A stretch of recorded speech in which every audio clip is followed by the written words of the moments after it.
Hi, everybody. This is Kim, and we are on Genesis chapter 44. Thanks for joining me for the read. When his brothers were ready to leave, Joseph ordered his household manager to fill each of their sacks with as much grain as they could carry, and to put into the mouth of each man's sack the money he had paid. He was also told to put Joseph's own silver cup at the top of Benjamin's sack, along with the grain money. So the household manager did as he was told. The brothers were up at dawn and on their way with the loaded donkeys. But when they were barely out of the city, Joseph said to his household manager, "Chase after them and stop them, and ask them why they are acting like this when their benefactor has been so kind to them. Ask them, what do you mean by stealing my lord's personal silver drinking cup, which he uses fortune telling? What a wicked thing you have done." So he caught up with them and spoke to them along the lines he had been instructed. "What in the world are you talking about?" they demanded. "What kind of people do you think we are, that you accuse us of such a terrible thing as that? Didn't we bring back the money we found in the mouth of our sacks? Why would we steal silver or gold from your master's house? If you find his cup with any one of us, let that one die, and all the rest of us will be slaves forever to your master." "Fair enough," the man replied, "except that only the one who stole it will be a slave, and the rest of you can go free." They quickly took down their sacks from the back of their donkeys and opened them. He began searching the oldest brother's sack, going on down the line to the youngest, and the cup was found in Benjamin's. They ripped their clothing in despair, loaded the donkeys again, and returned to the city. Joseph was still home when Judah and his brothers arrived, and they fell to the ground before him. "What were you trying to do?" Joseph demanded. "Didn't you know such a man as I would know who stole it?" And Judah said, "Oh, what shall we say to my lord? How can we plead? How can we prove our innocence? God is punishing us for our sins. Sir, we have all returned to be your slaves, both we and he in whose sack the cup was found." "No," Joseph said, "only the man who stole the cup, he shall be my slave. The rest of you can go on home to your father." Then Judah stepped forward and said, "Oh, sir, let me say just this one word to you. Be patient with me for a moment, for I know you can doom me in an instant, as though you were Pharaoh himself. Sir, you asked us if we had a father or a brother, and we said, 'Yes, we have a father, an old man, and a child of his old age, a little one. And his brother is dead, and he alone is left of my mother's children, and his father loves him very much. And you said to us, Bring him here so that I can see him. But we said to you, Sir, the lad cannot leave his father, for his father would die. But you told us, Don't come back here unless your youngest brother is with you.' So we returned to our father and told him what you had said. And when he said, 'Go back again and buy us a little food,' we replied, 'We can't, unless you let our youngest brother go with us. Only then may we come.' Then my father said to us, 'You know that my wife had two sons, and that one of them went away and never returned, doubtless torn to pieces by some wild animal. I have never seen him since. And if you take away his brother from me also, and any harm befalls him, I shall die with sorrow. And now, sir, if I go back to my father, and the lad is not with us, seeing that our father's life is bound up in the lad's life, when he sees that the boy is not with us, our father will die, and we will be responsible for bringing down his gray hairs with sorrow to the grave. Sir, I pledged my father that I would take care of the lad. I told him, if I don't bring him back to you, I shall bear the blame forever. Please, sir, let me stay here as a slave instead of the lad, and let the lad return with the brothers. For how shall I return to my father if the lad is not with me?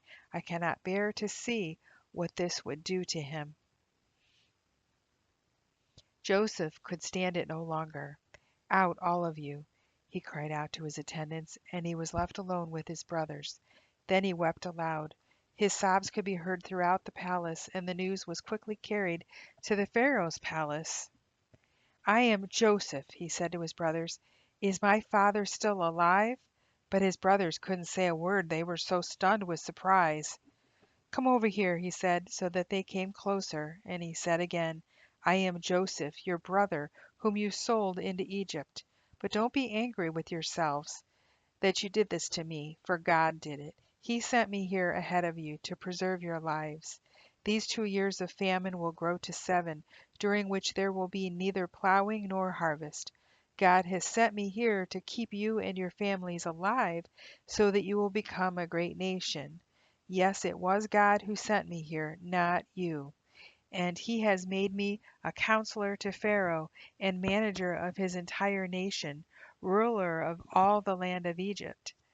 Hurry, return to my father and tell him, your son Joseph says, God has made me chief of all the land of Egypt. Come down to me right away. You shall live in the land of Goshen, so that you can be near me with all your children, your grandchildren, your flocks and herds, and all that you have. I will take care of you there. You men are witnesses of my promise, and my brother Benjamin has heard me say it, for there are still 5 years of famine ahead of us. Otherwise you will come to utter poverty along with all your household. Tell our father about all my power here in Egypt, and how everyone obeys me, and bring him to me quickly." Then, weeping with joy, he embraced Benjamin, and Benjamin began weeping too, and he did the same with each of his brothers, who finally found their tongues. The news soon reached Pharaoh. "Joseph's brothers have come," and Pharaoh was very happy to hear it, as were his officials. Then Pharaoh said to Joseph, "Tell your brothers to load their pack animals and return quickly to their homes in Canaan, and to bring your father and all of your families and come here to Egypt to live. Tell them Pharaoh will assign to you the very best territory in the land of Egypt. You shall live off the fat of the land, and tell your brothers to take wagons from Egypt to carry their wives and little ones, and to bring your father here. Don't worry about your property, for the best of all the land of Egypt is yours." So Joseph gave them wagons, as Pharaoh had commanded, and provisions for their journey, and he gave each of them new clothes. But to Benjamin he gave 5 changes of clothes and 300 pieces of silver. He sent his father 10 donkey loads of the good things of Egypt, 10 donkeys loaded with grain and all kinds of other food to eat on his journey. So he sent his brothers off. "Don't quarrel along the way," was his parting shot. And leaving, they returned to the land of Canaan to Jacob their father. "Joseph is alive," they shouted to him, "and he is ruler over all the land of Egypt." But Jacob's heart was like a stone. He couldn't take it in. But when they had given him Joseph's messages, and when he saw the wagons filled with food that Joseph had sent him, his spirit revived, and he said, "It must be true. Joseph, my son, is alive. I will go and see him before I die." So Israel set out with all his possessions, and came to Beersheba, and offered sacrifices there to the God of his father Isaac. During that night God spoke to him in a vision. "Jacob, Jacob," he called. "Yes," Jacob answered. "I am God," the voice replied, "the God of your father. Don't be afraid to go down to Egypt, for I will see to it that you become a great nation there. And I will go down with you into Egypt, and I will bring your descendants back again. But you shall die in Egypt with Joseph at your side." So Jacob left Beersheba, and his sons brought him to Egypt, along with their little ones and their wives in the wagons Pharaoh had provided for them. They brought their livestock too, and all their belongings accumulated in the land of Canaan, and came to Egypt. Jacob and all his children, sons and daughters, grandsons and granddaughters, all his loved ones. Here are the names of his sons and grandchildren who went with him into Egypt. Reuben, his oldest son. Reuben's sons: Hanok, Palu, Hezron, and Carmi. Simeon and his sons: Jemuel, Jamin, Ohad, Jashin, Zohar, and Shaul. Shaul's mother was a girl from Canaan. Levi and his sons: Gershon, Kohath, Merari. Judah and his sons: Er, Onan, Shelah, Perez, Zerah. However, Er and Onan died while still in Canaan, before Israel went to Egypt. The sons of Perez were Hezron and Hamul. Izashar and his sons: Tola, Puva, Iob, Shimron. Zebulun and his sons, Sered, Elon, Jahleel. So these descendants of Jacob and Leah, not including their daughter Dinah, born to Jacob in Padan Aram, were 33 in all. Also accompanying him were Gad and his sons, Ziphion, Haggai, Shuni, Esbon, Eri, Erodai, and Ereli, Asher and his sons, Imnah, Ishva, Ishvi, Beriah, and sister Sarah. Beriah's sons were Heber and Malchiel. These 16 persons were the sons of Jacob and Zilpah, the slave girl given to Leah by her father Laban. Also in the total of Jacob's household were these 14 sons and descendants of Jacob and Rachel. Joseph and Benjamin. Joseph's sons, born in the land of Egypt, were Manasseh and Ephraim. Their mother was Asenath, the daughter of Potipherah, priest of Heliopolis. Benjamin's sons, Bela, Besher, Ashbel, Gera, Naaman, Ehi, Rosh, Muppin, Huppin, and Ard. Also in the group were these 7 sons and descendants of Jacob and Bilhah, the slave girl given to Rachel by her father Laban. Dan and his son Hushim, Naphtali and his sons Jaziel, Guni, Jezer, and Shalem. So the total number of those going to Egypt of his own descendants, not counting the wives of Jacob's sons, was 66. With Joseph and his 2 sons included, the total number of people in Jacob's household there in Egypt was 70. Jacob sent Judah on ahead to tell Joseph that they were on the way and would soon arrive in Goshen, which they did. Joseph jumped into his chariot and journeyed to Goshen to meet his father, and they fell into each other's arms and wept a long while. Then Israel said to Joseph, "Now let me die, for I have seen you again and know you are alive." And Joseph said to his brothers and to all their households, "I'll go and tell Pharaoh that you are here, and that you have come from the land of Canaan to join me. And I will tell him, these men are shepherds. They have brought with them their flocks and herds and everything they own. So when Pharaoh calls for you and asks you about your occupation, tell him, we have been shepherds from our youth, as our fathers have been for many generations. When you tell him this, he will let you live here in the land of Goshen, for shepherds were despised and hated in other parts of Egypt." Upon their arrival, Joseph went in to see Pharaoh. "My father and my brothers are here from Canaan," he reported, "with all their flocks and herds and possessions. They wish to settle in the land of Goshen." He took 5 of his brothers with him and presented them to Pharaoh. Pharaoh asked them, "What is your occupation?" And they replied, "We are shepherds like our ancestors. We have come to live here in Egypt, for there is no pasture for our flocks in Canaan. The famine is very bitter there. We request permission to live in the land of Goshen." And Pharaoh said to Joseph, "Choose anywhere you like for them to live.